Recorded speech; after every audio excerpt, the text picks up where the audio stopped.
Hey, do you ever wonder what it would be like if you and your family were being hunted in the middle of the desert by a family of cannibals? If you've ever wondered that, I have a movie for you. It's called The Hills Have Eyes. It's a 2006 remake of Wes Craven's film The Hills Have Eyes, which was released in 1977. This movie, like a lot of movies around this time period did, focuses on very brutal aspects to sell its horror. So if you're not a fan of gore or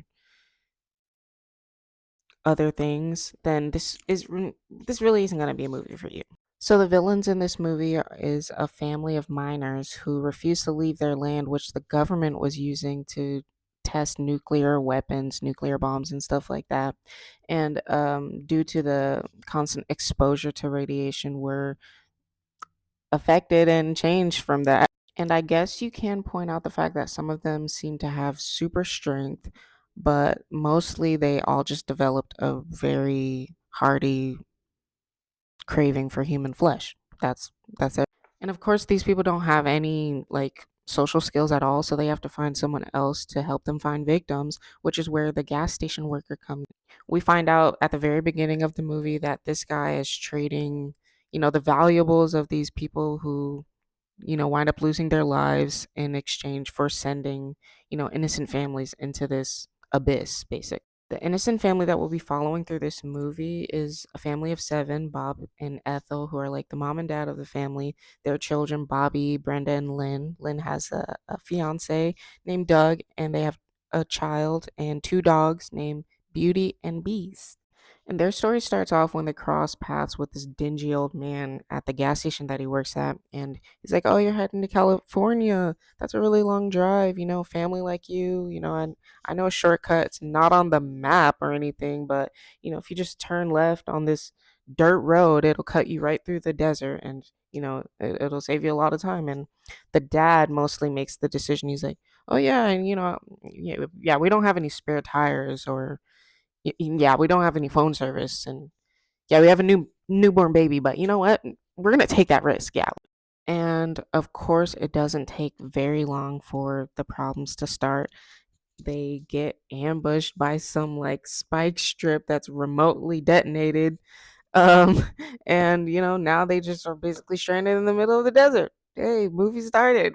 And it's so funny because it's clearly the dad's fault, but when everyone is like, "Oh my god, why would you cut us through this desert?" He's like, "You know what? It's everyone's fault. Don't just look at me. It's everyone's fault, including the baby, including the dogs."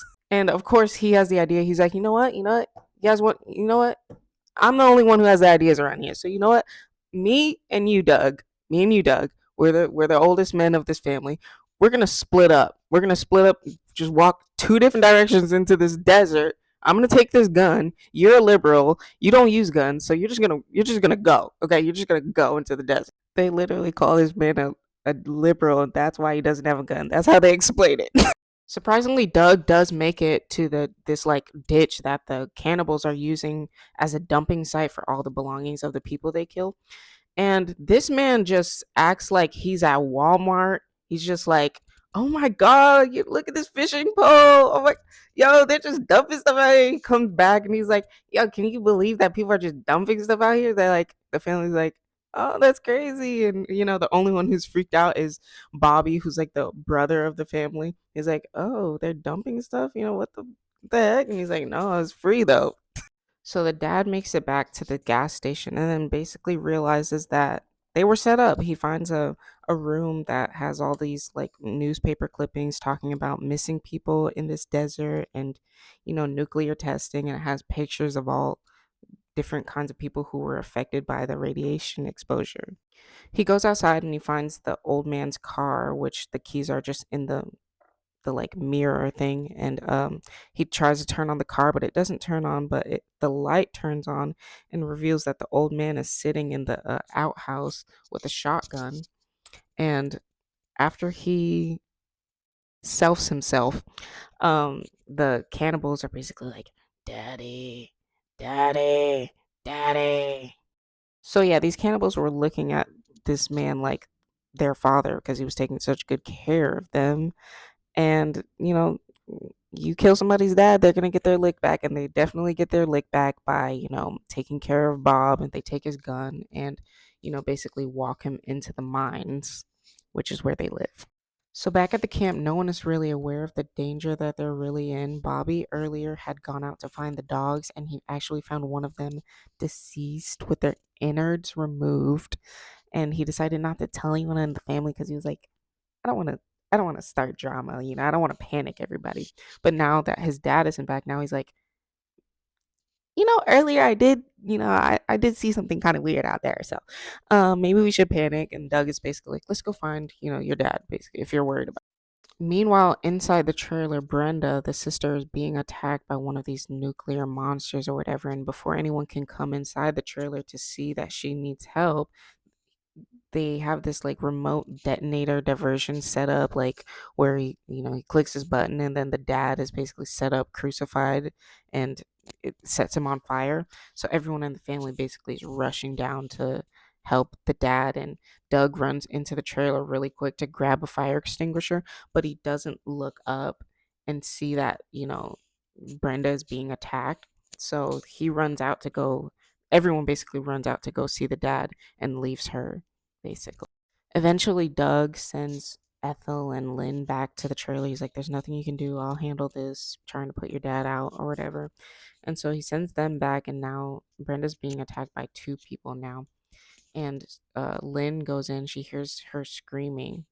She hears Brenda screaming. And so she goes inside to try to help, and she attacks one of the guys. But then he basically holds the baby at gunpoint, and there's nothing she can do but to just let him do what he wants. The mom picks up big this boulder that she cannot really even do anything with. She picks it up and tries to whack this guy on the head while he's looking down, but he sees her too early, and he basically pulls the gun up and takes the mom out. Now everyone hears a gunshot, and the brother Bobby and Doug run back to the trailer and try to catch these men, but the men escape and run off into the desert. So now everybody's basically just left there to process what even just happened, and they basically have to just make a plan to survive, and they set up booby trap alarms, and basically just do their best to try to give themselves a fighting chance. Doug decides to go into the mines. He's like, you know what, we got to go directly at them. So he goes into the mines, and he comes out, and he finds this city or whatever that the people have made for themselves on the other side of the mines.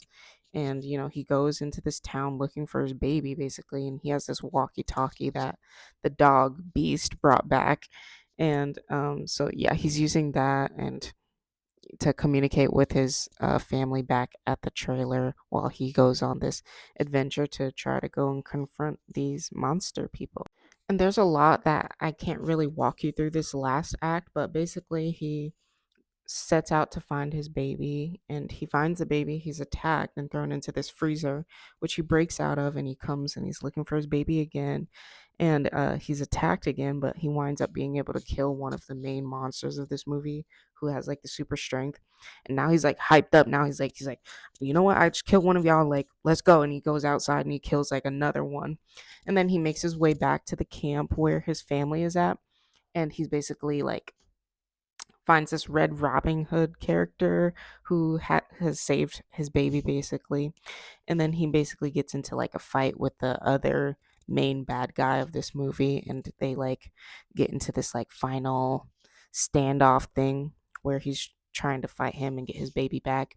And Red Riding Hood saves the day by tackling this man and throwing themselves off of the cliff and killing him and ending all their troubles. Now he has his baby back. So overall, I feel like I would give this movie an 8 out of 10. It's really intense and accomplishes its goal of, within its own story. I think any horror movie is emotional, and this movie definitely made me emotional and, used that in a good way.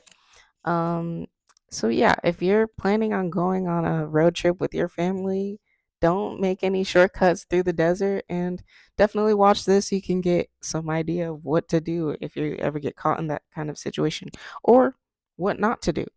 Yeah, that's my review, and Happy spooky season.